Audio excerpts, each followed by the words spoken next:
Welcome to Just Break Up, the podcast about love, heartbreak, and all the relationship advice you don't want to hear. My name is Sierra DeMulder. And I'm Sam Blackwell. And today we're going to answer a letter from somebody whose boyfriend is on Bumble. But before we begin, we just want to give you our Surgeon General's warning, which is that Sierra and I are not licensed mental health practitioners. No, we're not. I was literally just in my mind thinking like, my name is Sierra DeMulder, and being like, how weird it is to have a name. Like I was having like one of those like sober high thoughts. Yeah, absolutely. How many edibles did you take last night for before bed? No edibles. Nothing I could chew, if you know what I mean. But anyway, this is all to say, Sam and I are two normal human beings who are, I promise, somewhat sober, and have good intentions, but questionable beliefs. So please take our advice as you see fit in your life. We are just here to offer our humble musings to hopefully shed some understanding and maybe some laughs about the incredibly rewarding but mostly confusing experience that is love. All right, I'm going to just dive right into today's letter. The letter is from Ginger, whose pronouns are she, her, who is writing to us from California. I am in my 30s and in a relationship with a man in his 30s. We have been dating for 8 months, exclusive for like 5, and official for 2. I'm curious, time out for a second. Do you have a working definition of like your stages of dating that differentiate exclusive and official? That's new to me. Yeah. But I also I always dove in so fast. Yeah, you were always like, let's go to the grocery store. Yeah, let's get married immediately. But it makes sense, like exclusively seeing each other, but maybe not. Yeah, exclusively is like we're not like sleeping with other people, and then in official is like you're my boyfriend or girlfriend or significant other, whatever word we're using. Yeah, absolutely. Yep. That's new to me because again, just head first. Might as well just start calling me your wife in the cereal aisle. You know what I mean? Absolutely. I do know what you mean. I know your dating habits. Okay. Recently, I was staying the night and woke up in the middle of the night to see him on his phone. I immediately recognized the yellow message bubbles on his screen and knew it was Bumble. I couldn't read the messages because the font was too small and he closed out of it. But I used to use Bumble. Sorry. Why are you looking at Bumble in bed with your girlfriend? If you're gonna... Hold on. I know. We just save it. We got to get through the letter. Okay. Go to the bathroom. No, honestly, if you're gonna cheat, be sneakier about it. All right. But I used to use Bumble when I was single, so I recognized it. I started crying knowing what that meant, and he noticed and asked what was wrong. All right, I got to time out again because bro, you know what is wrong. You were on Bumble in bed. Why are you playing dumb right now? All right, timing back in. I should have confronted him, but I wasn't thinking straight and lied about having a nightmare. That is the most womanly thing that I've... all we do is swallow our own pain and make it more palatable for other people. Oh no, it was me. I had a nightmare. And it was you. It's a living nightmare. Yes, absolutely. I woke up to my boyfriend on Bumble. I'm sorry. Sam and I don't normally interrupt ourselves 14 times reading a letter. Here we go. Straight through to the end. No interruptions. Okay. Save it for later. Later, when he was in the shower, I downloaded Bumble and he popped up on my third swipe, and he has premium too. I'm pretty sure from Googling it that only active accounts come up. I was so shocked and hurt. I don't know if I can bring it up now, though. He claims to love me and says I am his everything. And I feel loved. But then why would he be talking to someone else? I feel confused and betrayed. He's already spent a lot of time with my family, and I've spent some time with his. We see each other most days. Do I confront him? Demand to see the messages? Do I just break up with him? I don't know what to do. He's always been protective of his phone and says going through your partner's phone is toxic. But now I wonder if he's just keeping more secrets. All right, Ginger, I'm so sorry that this is happening to you.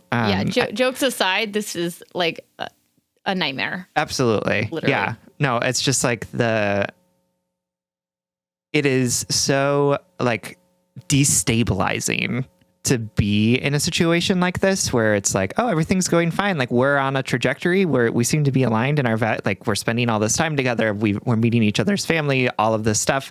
He tells me he loves me. And then like have this like big thing that sort of like undermines all that we thought was true about our relationship, that like completely changes it or like flips it on its head. And, you know, I know that like for me as somebody who was cheated on and like people who I've talked to who have had situations where somebody has like stepped outside the boundaries of their relationship, like the number one thing is like, it makes you feel crazy because you don't know how to trust this person. Like, how can it be true that you're sitting here telling me you want to be with me and then also like intentionally reneging on the commitments that we've made for each other? Yeah. Like, who am I supposed to trust here? Like the person who's on Bumble or the person who sleeps in my bed most nights, right? Like that. And like, they're the same person, unfortunately. And that's really confusing. So I'm sorry that this is all happening to you. You know, Sierra and I joke about this kind of stuff, but it's like a trauma joke, you know, like we're laughing at the sheer audacity of this man.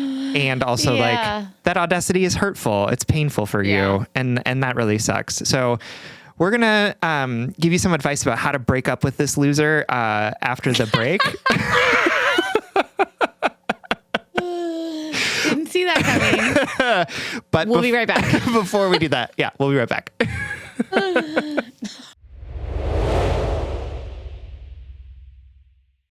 All right, my darlings, welcome back. And to our letter writer again, I'm so sorry that this happened.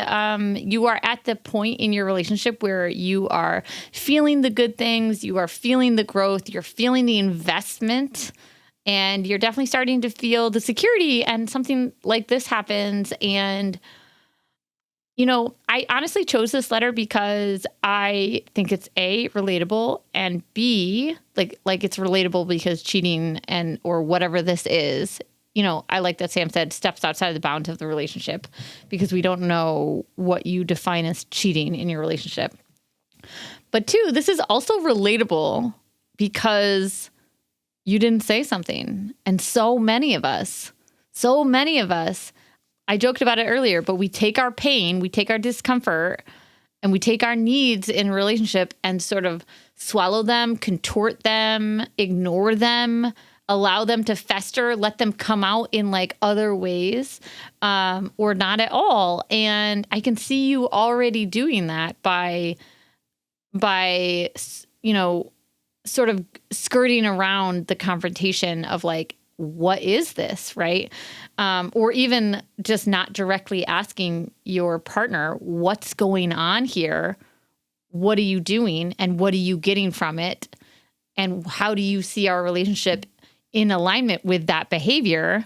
You know, avoiding that conversation in its entirety tells me that you are very well versed at swallowing your needs. And it also tells me that you're invested in this relationship and you're afraid of what could come out of that confrontation. You're afraid of what would have to happen if you confronted him and found out, yes, it is true, he's on Bumble talking to other people. And then you have to deal with the conflict of your morals and desires or comfortabilities or whatever it is. Like, I'm making a lot of assumptions here because we don't know if you're, you know, we don't know what you define as cheating or as stepping outside of the bounds of your relationship. We don't know if he's going to be honest. We don't know if he is honest, is that something you're going to be comfortable with? Like, we don't know. But what I can assume is that you don't like this because you wrote to strangers, you know.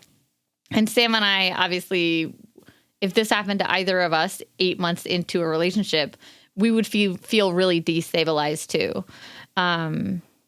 Anyway, so I connect to the idea that I connect to your instinct of like, oh man, if I face this head on, if I right size my discomfort with this behavior, then I actually have to follow through and hold him accountable to it, right? Like I actually have to either break up with this otherwise good thing and face that discomfort, or what? I don't know. And I think that's what's most relatable here. Like, not everyone has like woken up in the middle of the night to find their partner, you know, doing something untrustworthy, but so many of us avoid dealing with our desires or our issues or our concerns because we're not sure we can like stand up for ourselves fully. Mm-hmm. Does that make sense? Yeah. And I also think like the ways that our bodies respond to like shock or, you know, like sometimes we hold ourselves to like, oh, I should have known exactly what to do in that situation or in that moment. And like, there's so many ways in which like surprise, shock, whatever it might be, like just like shortcuts our ability to think, right? Like we just like, it's like, you shut down, like so many different things come up, like denial or avoidance or fawning or whatever it might be that like are sort of like ingrained in us. And that often feels like outside of our mammal brains to be able to think about, right? Like, it's totally reptilian. It's totally like, oh, I'm in danger. I'm going to do what I need to do to stay safe. Right. Like, and how unsafe did that moment feel when you were like in bed with this person and you woke up and saw that like that he was untrustworthy? Like, of course your response was to not immediately confront this person. Also, I'm thinking about it too, because like, sorry, I'm just like picturing being in bed and being like, I'd be like, okay, I'm 80% sure I just saw Bumble, but I'm not 100%, and I don't want to come off for sure. As like this what if he was like looking at a screenshot on Reddit or something, right? Like there's, totally. You know what I mean? Like there are lots of things you could tell yourself about what's going on here. Yeah. So I appreciate the hesitation and also hate that you had to do that extra sleuthing only to be proven right. You know what I mean? Mm-hmm. Gross feeling. Yeah, for sure. So what do you do in this situation, right? What are we? I love when Sam hits us with so what are we doing, friends? You're like, what? So like, what are we going to do now? No, but legit, like what do we do now? Well, we have to go to the partner. We have to bring this to the light. I mean, you don't have to. You can just break up with him over Bumble if you wanted to. That could be fun. I'm really petty today. I don't know why this is coming out. I'm into it. Let me preface everything we're about to say by saying you don't have to break up with this person. And in fact, like 98% of the other episodes on our catalog, probably more like 70, Sam and I would probably like be a more curiosity forward approach, right? Truthfully, when I read this letter, I got right up out of my office and walked out to where my wife was like doing work and, you know, interrupted her work to be like, hey, if this happened to you in a relationship of this length, you know, how would you respond? And I wanted to ask her because she's very secure. She's very like self-driven. She has a strong sense of self and like has always had like a very strong grasp on her rights as a person in relationships, if that makes sense. Yeah, you know, that's real. And so I wanted to hear what someone who was really like securely attached would say. And she was like, well, I would probably ask them like, what are they getting from this? And how do they see that in the context of our relationship? Like, what do they need? And then I was like, yeah, that makes sense. But also like, could you trust them? And she was like, well, I mean, I would probably break up with them eventually. Yeah, that's real. So Sam and I are not, you know, we're not immediately saying you have to break up with them. We do want you to go into this like with a little bit of curiosity. And also, I don't want your curiosity and your compassion to be outsized. I don't want it to be bigger than you're trusting your own intuition, making space for the discomfort that this made you feel. Yeah. You know, like that's really what I see from this letter of like that tension between wanting things to be different, wanting things to stay good, wanting to be loved despite this poor behavior, and trying to figure out how to like what takes up this most space, the potential of this relationship, the discomfort from the stepping outside of the bounds of it. How do you decide? For sure. Absolutely. And I'm really trying to practice some self-awareness around like why this particular behavior is so like deal breaker done for me. You know, like I think it's actually a really good thing to be deal breaker done. No, and I'm like trying to investigate it. And like, I think what is so egregious about this particular situation for me, and like why I feel like such a strong reaction to it, is the like, this is like so early on in the relationship, and like you two just became official 2 months ago. You know what I mean? It's like this is like, there's no reason for this. Like if you were interested in dating other people, you could have just said that as opposed to saying yes to this thing. You know what I mean? Boom, boom, boom. Yep. Absolutely. And then like the audacity of doing it while next to you in bed, like that is really triggering for me. Let me tell you, the icing on the cake for me is the relief he must have felt. Yeah, when you were like, it's just a nightmare. It was a nightmare. And he's like, woo! He probably was like, oh, honey. Absolutely. So sad about that nightmare. Whatever. Okay. And then it's just I think that like, for me, the bounds, like the softer edges of my understanding of like what's appropriate and not appropriate in a relationship is that like, is for me, it's like, it's one thing if it's like, oh, I met somebody in a bar and we like hooked up or something, or like what, but like the actual process of like going back on a dating app and talking to like paying for premium, talking to multiple people is just it just makes me feel so gross about like what this behavior is. And I think that's why I'm reacting so strongly. Whereas like in other places, I think I would sit and be like, I'm curious, like I want to learn more, but I think there has to be an edge where like people aren't owed our curiosity anymore, right? Like when their behavior is so disrespectful that it's like, I don't need to be curious about why you did this anymore. What's actually more important is that I like put enough space between you and me that like your behavior doesn't continue to hurt me. And for me, like, this is it. This is the line. We've reached it. We've gone past it in a couple steps, I think. And so that's why I'm so much like, I don't even, if it were me, it would not feel worth it for me to have a curious conversation with this person. I would be like, I saw this, I found you on Bumble, you did this in bed with me, we're done. Like, this is not a place for us to figure things out together. Like, this is too far beyond what's acceptable for me. And that might be different for you, letter writer, right? Like, you might want to sit in more curiosity around this. This might feel different for you and your body. I don't know. But for me, and as like a friend of yours, I want to be like, no. This man is trash. Like, what are you doing? This is like, this behavior is so outside of what is okay to be doing that like, why I don't give this person the time of day. You deserve better than whatever this person is giving you. Yes, that's exactly what I wanted one of us to say so blatantly, because I see the folding. I see the like, how, am I allowed to bring this up again? Absolutely. Oh my God, this absolutely, is your life. It's your like REM sleep. You know what I mean? Like, it's your vulnerability. It's your investment. And I do want to say, like, the thing that makes breakup so fucking hard and so painful is investment, is feeling like, well, we've already met each other's families. He tells me these good things. I feel good with him. And that is all so valuable. And so is your discomfort. So is your ability to trust. So is your ability to feel respected by your partner. I don't want to discredit everything that you love about this person. And also, I really don't want you to discredit how this makes you feel.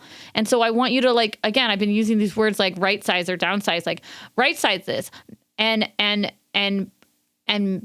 make sure that it's center stage, this discomfort, because it can be a teacher. It can tell you what are the bounds or the parameters that you're willing to put up with, or what do you need from him if you do want to stay with him. But honestly, I don't think this relationship is cursed, but this is not a good sign. This is not a good look, bro. Like, this doesn't make me feel like you're invested in your quote everything.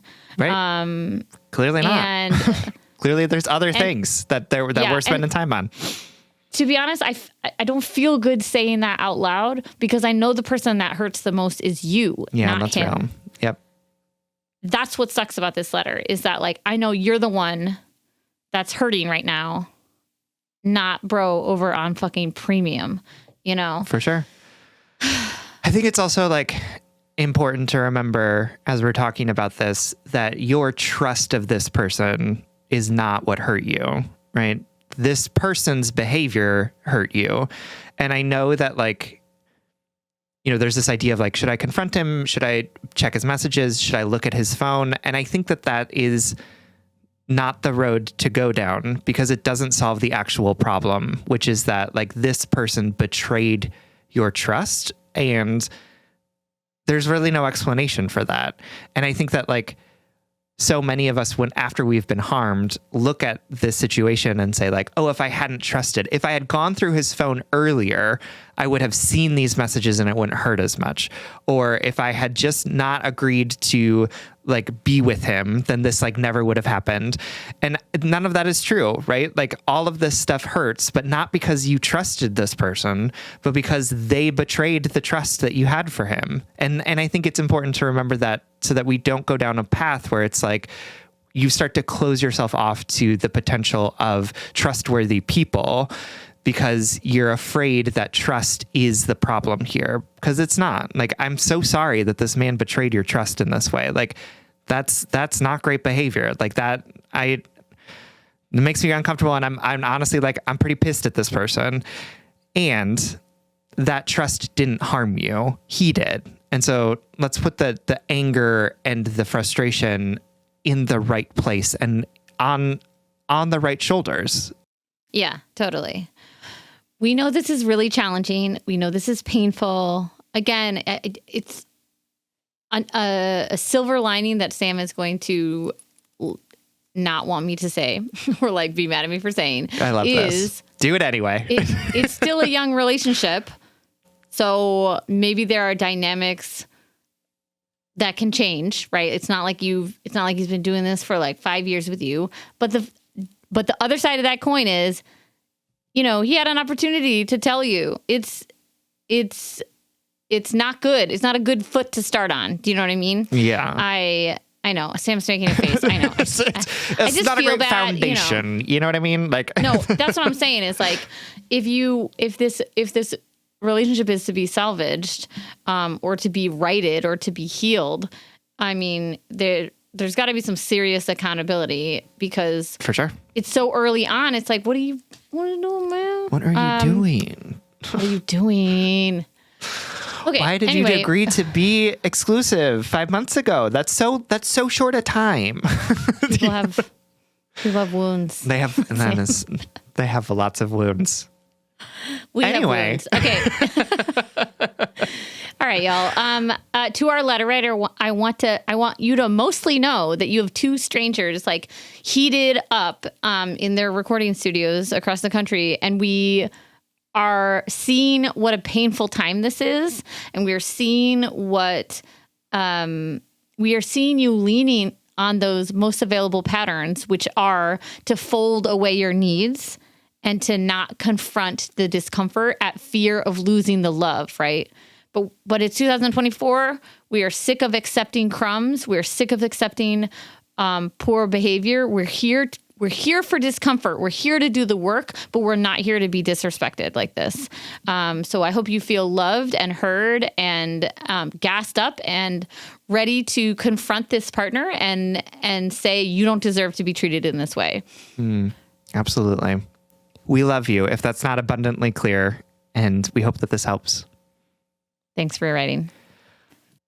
All right, everyone. Thank you so much for listening. If you would like more content from us, or if you would like access to our monthly office hours, which is when we hop on Zoom with our patrons and answer questions and talk with folks, you can support us on Patreon. If you support us for as little as $5 a month, you'll get an additional bonus weekly episode, as well as access to those office hours. That's patreon.com/justbreakuppod.